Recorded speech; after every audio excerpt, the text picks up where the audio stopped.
Hello and welcome to this week's angling blog. This week you join me back out on the bank and we're in search of pike. So over the past couple of days the rain in the northwest has been relentless. It's meant that most of the rivers, as you can see on screen now, are approaching the top of their banks and unfishable. With that in mind, today you do join me back on the banks of the lake in search of pike. So as you can see on screen now, we're in the same swim that we finished the previous session in. The first thing I did when I arrived in the morning was to get them baits out and in the water. Before we do get into the video, I just want to say thank you to the people that left such nice comments on the last pike video that we did on here. It really is appreciated and thank you very much. So if you do enjoy the video, please leave it a subscribe down below and like the video. On that previous video we did have a bit of success, didn't we? We learned plenty of new lessons on my birthday, which again shows you're never too old to learn. We're adopting them same tactics today. We've got the float ledgers out on a drift over the top of that weed, hoping that Mr. Pike is just sat there looking up. I'm going to come up and take the bait. So as you can see, got the two bank sticks in and the rods. Now there is one difference to the previous session. That float there is coming towards me a lot more and quicker. The wind last time was generally off this area. It was moving a little bit right to left. Today it's coming from over there and pushing that way a little bit, so that float isn't moving a huge amount, but this float here was out here somewhere when I started the intro, so we are getting a much faster drift. It's about 9 o'clock on a Sunday morning. I'm proper excited. I've seen Mr. Grebe working in the area, so that means the bait fish are about, so there's no reason why Mr. Pike shouldn't be here as well. So my plan today is to fish the whole day, and hopefully we will get one or two bites in here like we did on the other session, and then I am going to go in the swim next door for the afternoon just to learn a bit about the area and just to learn a bit more of that jigsaw. So I'll just recast that left hand rod, as you can see, just sinking away, a nice slow take. So the take was right out there, and the problem is when you get a take right out there, when it comes closer in, it just went over the other line, so we had a bit of a problem. And yeah, you have to just concentrate really in trying to get the pike in. It's lovely to have a bend in the rod first thing in the morning, and you can't beat the sight of a pike coming to the net. And there we go, what a beautiful way to start a day. Lovely colours on this venue, they really are, those dark olive colours. And if I turn the camera back to me, you'd probably see it a bit better, but in this darker light, it really does show off them yellows and dark colours on top of the head. You just imagine this pike lying in that weed, just waiting for that bait to go over the top. So two pieces of early activity, proper made up. We had that little funny take round here before, which was definitely a take looking back on the footage, and I'll put it on screen now for you to make your mind up. I don't think it's stuck on the weed. I definitely think that's a take where it's dropped it. That one come really quickly after a recast, so yeah, definitely a stronger blow on the venue today with that wind. The baits are going from where I'm casting them to where they're ending up quite quickly, but it's working, isn't it? One thing that has been good on these two trips though has been the conditions. Overcast, gloomy, it's been raining at times, but when you've got the right gear that's not a problem. What it hasn't been is bright and clear, so conditions have been really good. The rod's back out. He's got to hope Mr. Pike comes back on that right hand rod, and there's another one out there.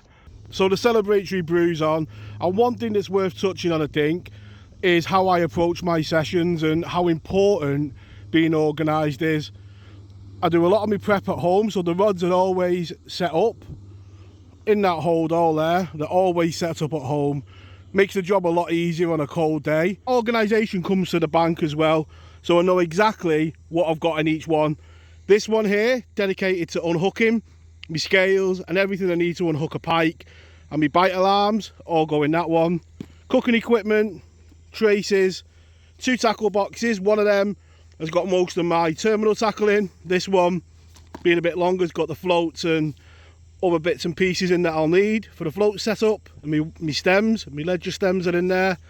This one here, extra floats, and then this one here, I've got my brew kit. And then we've got an area here now dedicated to unhooking the pike, already set up. And what it means is when you get a pike, there's no stress. No stress at all. You get the pike in the edge, let it rest. Move it over here, you've got all the gear set up, nice and quick, unhooked, blogged, and then back in the water. And by being organised, you will fish a lot better. And my time limit was for when the kettle could have boiled, and that's a whistle stop tour of Danny's angling blog, pike peg, and the time it takes to make a brew. Celebratory brew, done. And to you lads out on the bank this weekend, cheers. I'm going to sit back, enjoy this celebratory brew. It's always good when you get a pike. This pike fishing is my chill out fishing, so I'm even more chilled now than when I first come out.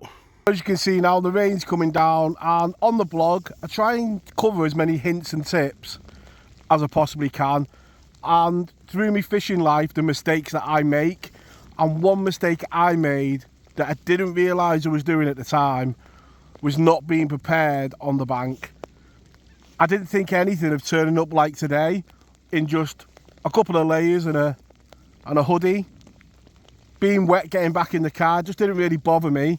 And I think that goes back to my years of playing rugby league. I'd be out in this in shorts and t-shirt, so the weather really hasn't ever bothered me. But this year, I've picked up the Fox winter suit. It's just made me realise when I get back in that car later on, I'll be warm, dry, and that's when you realise how much you're putting yourself through. And there's no two ways about it, you definitely do fish better. So no more bites were forthcoming, and sometimes you just feel like you're not working with nature, you're fighting against it, and that's very much how it felt in that swim. The wind got worse towards me, and yeah, I was casting quite a bit, but I just didn't feel like it was presenting right. So we was going to go to the swim to the right, but that was even worse. The wind was even more in my face, so if it was casting out, they were going to be coming straight back at me. So I've gone to another swim, and the hope here is that wind is coming off the end here, so I'm hoping if we can pick up a drift, it's going to go out into the lake. So earlier on in the blog I talked about being organised on the bank, and one thing it allows you to do is move easily. We were in that other swim probably about half an hour, 40 minutes, and suddenly the floats just started going the opposite way and the wind has completely turned. So I was going to go back in the swim from this morning, but then I thought, why not try a different swim? So we've inadvertently now stuck to the plan. So them baits have been out for probably 40 minutes. I have really just sat back and let them just drift about the area, and that right hand float just dipped twice and then slowly dropped away, and just as I was grabbing the rod, the floats come back up. You work really hard for opportunities during the day, you know, moving about, and then when that happens you're a bit gutted, but again, it's activity on the rods, and it's a lot better than sitting here and nothing happening. So sadly, effort on that session didn't equal reward. You join me a few days later. We're on the canal this time. It's the first thing in the morning, walking along the canal. I know it's not the best picture in the world, but we passed Mr. Kingfisher, a beautiful sight. We're up with the moon, and yeah, fingers crossed we can get a bite. So we've got two rods out. We've got one bait on the far bank, and we've got another bait just down the margin down there. There's a lot of colour in the water. We've had loads of rain. The rivers are a mess, and yeah, the canals are a place where you can come and hopefully get a bite. I do need to say a huge thank you to Devon Baits. They got in touch after the recent video and sent me a box of bait out, and as you can see on the screen, really fresh, and thank you very much, it really is appreciated. Looking at the bait, super fresh, sardines, you can't argue with that. So we've got sardines for smell, we've got some trout, again that oily smell, Mr. Mackerel, and I wouldn't go anywhere without missed the smelt. Started off with a sardine and a smelt. The rods are out, fingers crossed.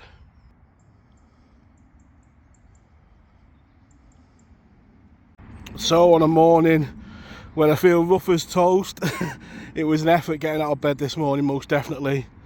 But coming out on the dead baits, we've managed to get a pike.